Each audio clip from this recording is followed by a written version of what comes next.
नमस्कार साथियों, biography channel पर फिर से आप लोगों को और एक नए वीडियो में स्वागत है। आशा है आप लोग अपने जीवन में खुश होंगे, मस्त होंगे और मज़े में भी होंगे। हमने आज फिर बॉलीवुड के बैकग्राउंड से जुड़ी हुई और एक नए किस्से से आप सभी को रूबरू कराने वाले हैं। बॉलीवुड के बैकग्राउंड में अनगिनत किस्से कहानियाँ छुपी हुई होती हैं जो कि आम जनों तक नहीं पहुँच पाते हैं। हमारे चैनल पर हम कोशिश करते हैं उन्हीं किस्से कहानियों को आपके सामने लाने की। तो चलिए कहानियों पर चलते हैं, शुरू करते हैं बॉलीवुड के बैकग्राउंड से जुड़ी हुई, छुपी हुई और एक नई किस्से। 124 साल पहले रिकॉर्ड हुआ था सिनेमा के इतिहास का पहला गाना। क्वीन ऑफ ग्रामोफोन ने दी थी मधुर आवाज। सिनेमा जगत का पहला गाना 124 साल पहले रिकॉर्ड किया गया था, जिसे एक दिग्गज फनकार ने अपनी मधुर आवाज दी है। 1902 में रिकॉर्ड हुआ था पहला गाना। इस गायिका ने दी थी मधुर आवाज। 600 रिकॉर्ड्स के साथ बनाया था रिकॉर्ड। हिंदी सिनेमा का इतिहास 100 से ज्यादा का माना जाता है, लेकिन संगीत का इतिहास इससे भी पुराना है। इसका अंदाजा आप इस बात से लगा सकते हैं कि पहला गाना 124 साल पहले रिकॉर्ड किया गया था, जिसे हिंदुस्तान शास्त्रीय संगीत की पहली पॉप स्टार ने अपनी मधुर आवाज दी थी। इतने सालों के बाद भी उनका पहला रिकॉर्ड किया गाना चर्चा में आ गया है। ऐसे में आइए जानते हैं कि वह कौन सा गाना था जिसे भारत के पहले रिकॉर्ड सॉन्ग की उपलब्धि हासिल है।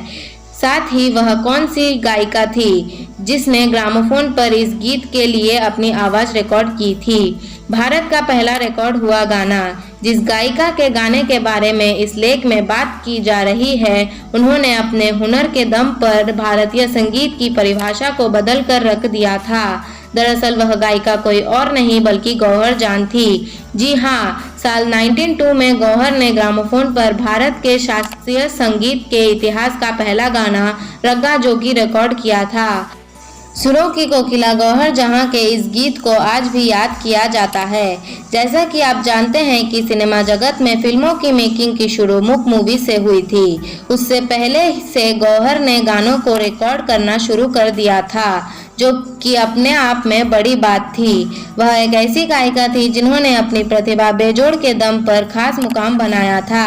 इसी वजह से उन्हें संगीत की दुनिया में क्वीन ऑफ ग्रामोफोन की उपाधि दी गई थी। इसके अलावा गौहर जान दक्षिण एशिया की पहली पार्श्व गायिका रही, गानों के लिए जिनकी मधुर आवाज को ग्रामोफोन कंपनी ने रिकॉर्ड किया था।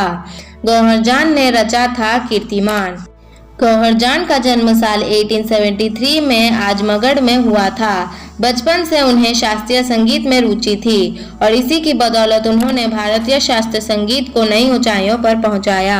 गौहर के नाम एक ऐसा अनोखा कीर्तिमान दर्ज है जिसे अब तक कोई तोड़ नहीं पाया है।